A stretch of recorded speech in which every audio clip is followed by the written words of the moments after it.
일인데 흔히 말하는 놀고 먹는 의원은 아니라는 말씀입니다. 진천 오산초등학교와 증평중학교, 충북고등학교를 거쳐 경찰대학을 졸업하고 경찰청 본청차장과 국회 예산결산특별위원회 위원을 지내면서 현재 더불어민주당 충북도당위원장과 증평 진천 음성의 현역 국회의원입니다. 진천이 낳고 증평이 키우고 음성을 키울 사람, 바로 임호선 후보를 여러분께 소개합니다. 뜨거운 박수로 환영해 주시기 바랍니다.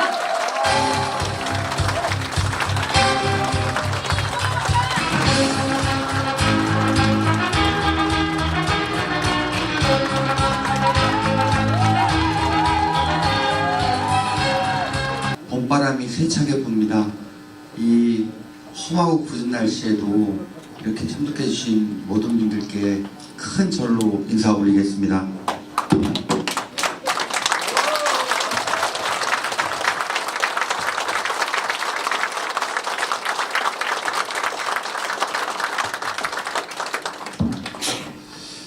앞서 존경하는 리원매 고문님, 또 홍성열 전 군수님, 또 도종환 의원님, 또 임각수 우리 삼선을 지내신 군수님, 정말 과분한 칭찬을 받고 어깨가 매우 무겁습니다. 저는 늘 그런 생각을 4년 내내 해왔습니다. 대한민국 정치의 최전방이 어디냐? 바로 우리 중부 3군입니다. 정치의 최전방. 우리 중부 3군이 이기면 민주당이 이깁니다. 중부 3군이 대선이든 지사님 선거든 교육감님 선거든 중부 3군이 지면 집니다. 그런데 우리 중부 3군에 이 자리에 계신 당원 동지 여러분, 또 우리 민주당을 각별히 사랑하시고, 또 당은 다르지만 그래도 우리 중부 3구를 키울 사람이 누구냐라고 하는 현명한 판단으로 늘 옳은 선택을 해오신 우리 훌륭하신 기관사회단체장님들을 포함해서 국민분들이 계십니다. 이번 선거도 저는 우리 중부 3군 국민분들이 지금까지 해오셨던 그런 현명한 선택을 해주시리라 확신합니다. 지금 정치판이 어떻습니까? 밖에 부는 봄 바람보다 더 세찬 바람이 불고 있습니다. 대통령은 일주일에 2번씩 민생 토론회를 빙자한 사실상 관권 선거를 일삼고 있습니다. 저는 그런 이야기를 합니다. 대통령 다음 달이면 만 2년, 해수로 3년차 됩니다. 대통령 3년 차면은 대통령실, 과거 청와대 비서실에서는 무엇을 계획하느냐 하면 퇴임 계획 세웁니다. 퇴임하면 어디 가서 머무를 건지 퇴임 계획을 짭니다. 과연 윤석열 대통령 2년 동안 자기가 내걸었던 공약, 민생 토론회를 할 것이 아니라 어떻게 이행되고 있는지 공약 점검 회의를 해야 되는 거 아니겠습니까? 과연 무엇이 나아지고 무엇이 달라졌습니까? 조금이나마 나아지고 달라진 구석이 있습니까?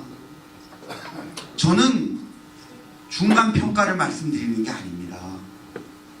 그 걸음걸이, 그 걸음마다에 과연 민생이라는 것이 앞서 도종환 장관님께서, 의원님께서 말씀하셨듯이 진심이 담겨져 있는지, 저는 그 말씀을 드리고 싶은 겁니다.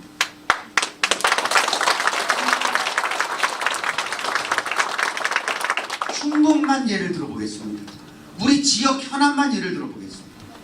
중부 내륙 고속화도로 음성에서 증평을 가려면 30분도 더 걸립니다. 청주에서 충주를 가려면 서울이 가는 게 빠릅니다. 이거 조기 완성하겠다고 약속하지 않았습니까? 지난 대선 때. 그런데 국회 예산서 가져오면 관계부처 반대한다고 국회 증액시켜달라고 해서 국회에서 증액시켜줬습니다. 존경하는 도종환 의원님이 예산결산위원회 들어가셔서 청주공항 주기장 확충한다고 대통령 공약했던 거 예산서 한 푼도 안 담아와가지고 작년 연말에 100억 증액시켰습니다. 본인이 했던 약속 지키지 않습니다. 그러면 지금 700조 원이니 1000조 원 든다라고 하는 그 지역 공약을 지역 순회를 하면서 선거 지원 유세에 가까운 그런 민생 토론회를 할 것이 아니라 자기가 내걸었던 공약 점검이 제대로 공약이 이행되고 있는지를 살펴야 하는 게 대통령의 기본적인 도리 아니겠습니까? 그렇지 않습니까, 여러분?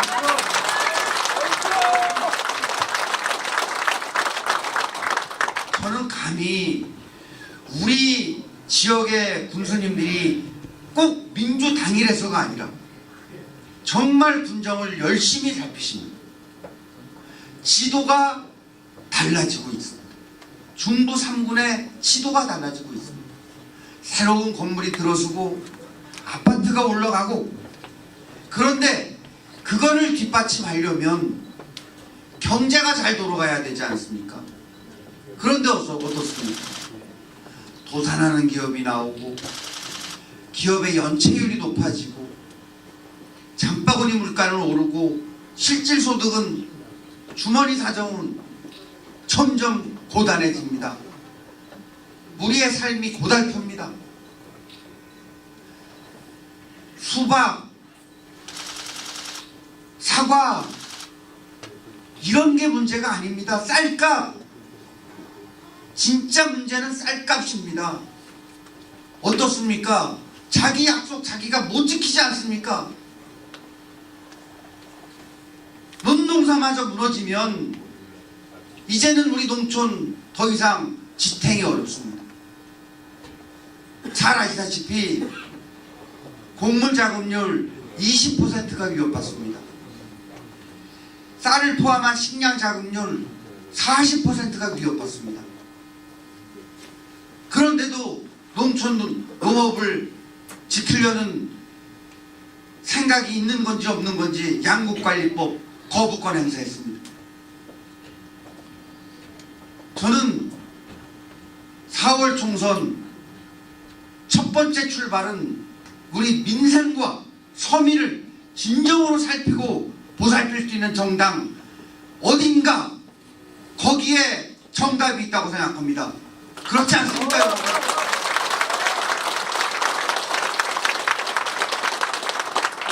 제가 2002년도에 청와대 치안비서실에 행정관으로 근무를 했습니다. 2002년 1월 이해창 씨가 대통령이 다 됐냐, 어느 장관에는 누가 갈 거라는 그런 예측 보도가 막 나설 때였습니다. 우리 민주당에는 대선 후보조차 내지를 못하고 있었습니다. 노무현이라는 분이 1월 달에는 대통령이 되리라고 상상한 사람 아무도 없었습니다. 우리 민주주의 지켜낸 분 김대중 노무현 대통령이셨습니다. 노벨 평화상을 수상하셨습니다. 그 해가 2000년이었습니다. 잘 기억나실 겁니다. IMF로 북한보다 먼저 망한 나라가 어디냐, 이런 얘기가 나돌을 때 우리 이 자리에 계신 분들 아마 금목걸이 금반지 빼서 금모으기 운동해서 우리 국민을 하나로 만들어서 IMF를 극복을 한 DNA, 그 정당이 바로 우리 민주당 아닙니까, 여러분?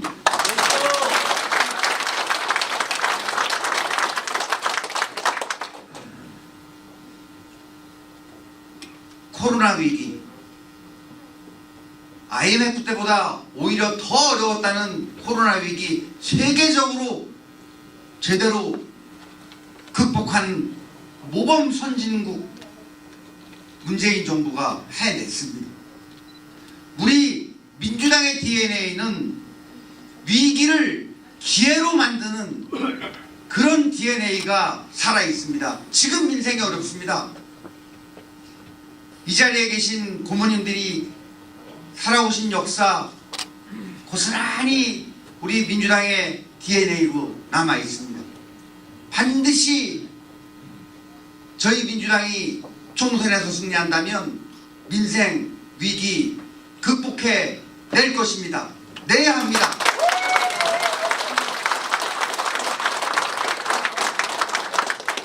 민생이 파탄이 나고 서민이 피눈물을 흘리고 있습니다. 4월 총선에서 민생을 살리고 서민들의 눈물을 닦아줄 수 있는 후보 선택해 주십시오. 민생과 경제를 되살릴 것입니다. 존경하는 동지 여러분, 정말 민주주의의 위기입니다.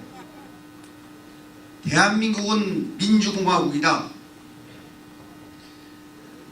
대한민국의 주권은 국민에게 있고 모든 권력은 국민으로부터 나온다. 촛불을 시위하면서 모든 국민들이 내리 속에 박혀있는 헌법 1조 1항이 아니라 우리 심장에 지금도 두근거림이 남아있습니다. 그렇지 않습니까, 여러분? 세상을 돌아보십시오. 대한민국은 민주공화국입니까? 정말 주권이 국민에게 있고 모든 권력이 국민으로부터 나오고 있습니까? 대통령실 검찰 출신 장악 끝내고 행정부 끝내고 감사원 국정원 접수 끝내고 이제는 언론계마저 심지어 서울대학병원 감사마저 검찰 출신이 독식하고 있습니다. 정치는 과거를 캐내서 잘잘못을 따지는 그게 아니지 않습니까, 여러분?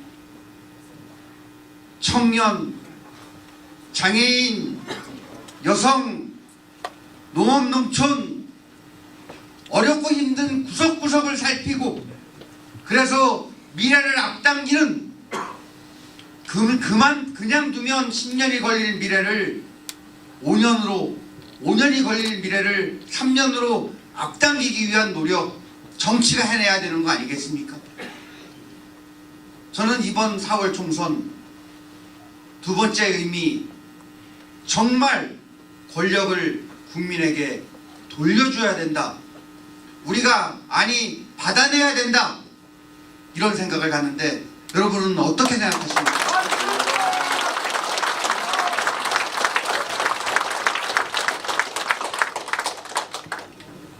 하나 더 간절한 소망이 있습니다. 중부 3구는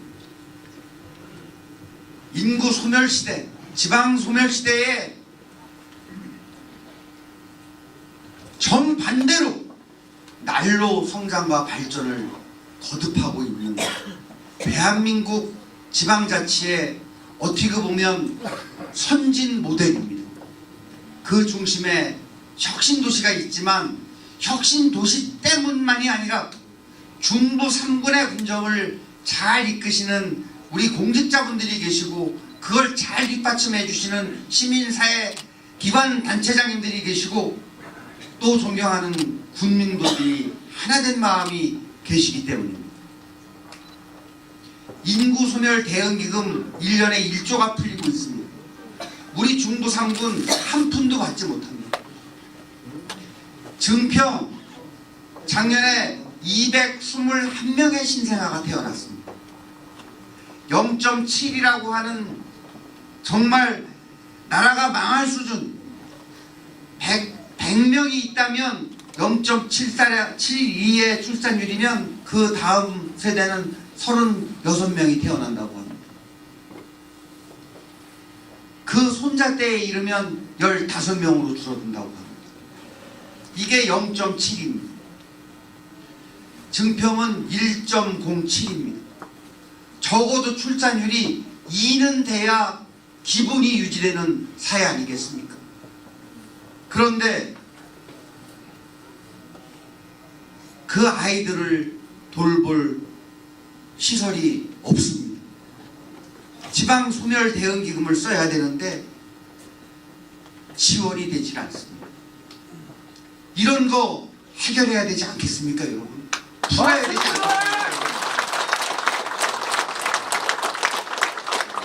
그래서 저는 누가 더 지역을 잘 살피고 우리 군민을 제대로 섬기느냐 하는 것이 우리 중부 3군 군민들의 현명한 선택이어야 된다고 믿습니다. 저는 지난 대선 때 사실 준비 없이 나섰습니다. 수사권 조정 마무리해 줘야 되지 않느냐? 문재인 정부 존경하는 우리 도종환 의원님께서 민주주의 4.0의 시대를 열자 1.0 김대중, 2.0 노무현, 3.0 문재인이었다면 민주주의 4.0의 시대를 열어야 되지 않느냐? 모임을 창단하셨습니다. 창립 멤버로 참여했습니다. 안타깝게도 우리 정부에서 키운 윤석열이에게 정권을 내줬습니다. 잠을 이루지 못했습니다. 다 똑같은 마음이셨을 겁니다. 저 그때 준비 없이 국회 가서 어떻게 의정활동을 해야 하는지 우리 존경하는 도종환 의원님께 배웠습니다. 정말 아침 7시면 우리 민주주의 4.0 의원들 모여서 공부 모임 가셨습니다. 한동안 코로나 때문에 제대로 못했지만 4년 내내 꾸준히 공부하며 배웠습니다. 책 읽는 모임 만드셔서 우리 의원들 50명이 넘게 존경하는 도종환 의원님 그런 공부하는 의원상을 내거셨고 많은 의원들이 동참하고 나눴습니다. 제가 이 말씀을 왜 드리냐? 저 준비 없이 나선 저를 4년 동안 키워주시고 지켜주셨습니다. 이 자리에 계신 우리 동지분들, 부모님들을 포함해서 준비 없이 나선 저를 4년 동안 키워주시고 만들어주셨습니다.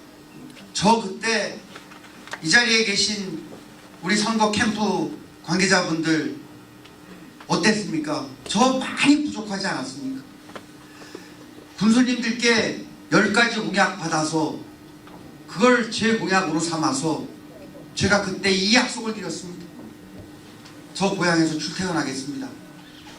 네, 진천군 초평면 은암리 가죽골 50년 전이나 지금이나 똑같은 하늘만 깔끔한 동네에서 국회를 출퇴근했습니다.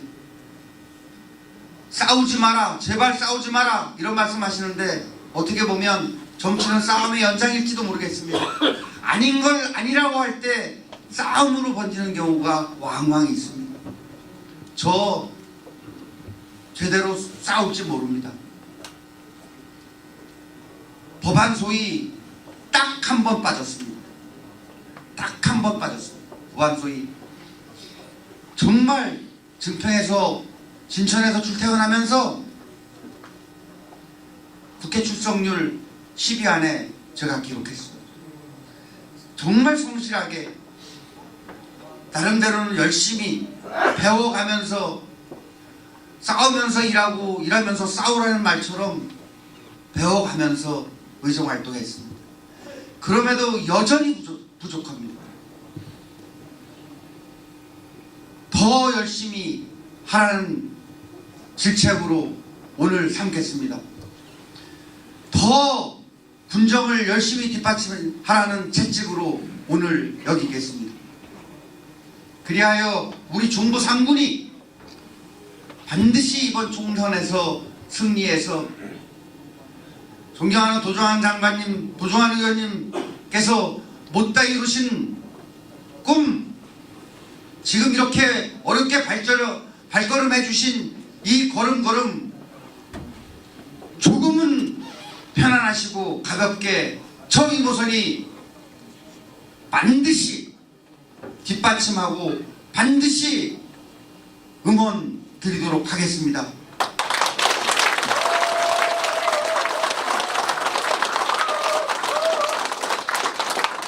우리 중부 3군을 사랑하고 우리 중부 3군을 키워주신 분들이 이 자리에 함께하고 계십니다. 많이 부족하지만 저 이모선과 함께 우리 더 큰 중부 3군의 미래, 중단 없는 발전을 위해 4월 총선 훌륭한 선택하셔서 정말 이 자리에 계신 기관사회단 차장님들 또 군수님들과 더 큰 우리 중부 3군을 위해 훌륭한 선택, 이기는 선택 해주시기를 간곡한 마음으로 부탁 올리면서 인사에 가름하겠습니다.